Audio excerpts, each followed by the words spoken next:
আজান শেষ, আজানের জবাব শেষ, আল্লাহুম্মা আমিন। কেউ হাতও তোলে, কেউ হাত তোলে না। এখন হাত যারা তোলে আমরা জিজ্ঞেস করি, ভাই আপনি হাত তুললেন কেন আজানের দোয়ার মাঝে?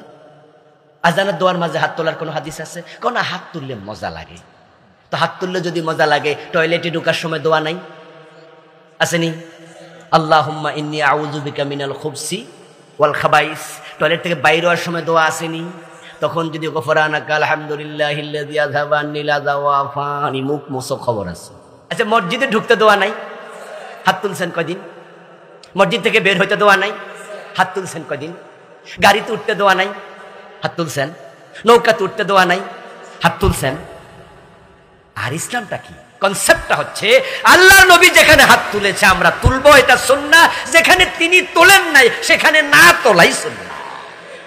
নবীজি সাল্লাল্লাহু আলাইহি ওয়াসাল্লাম বলেছেন, ইজা সামিতুমুল মুয়াজ্জিনা ফাকুলু মিসলা মা ইয়াকুল সুম্মা সাল্লু আলাইয়া। মুয়াজ্জিন যখন আযান দেয় তোমরা তার কথায় আযানের জবাব দিও। যখন আযানের জবাব শেষ, সুম্মা সাল্লু আলাইয়া, সহিহ মুসলিমের হাদিস। আযানের জবাব শেষ করে আমার উপর দুরূদ শরীফ পড়িও।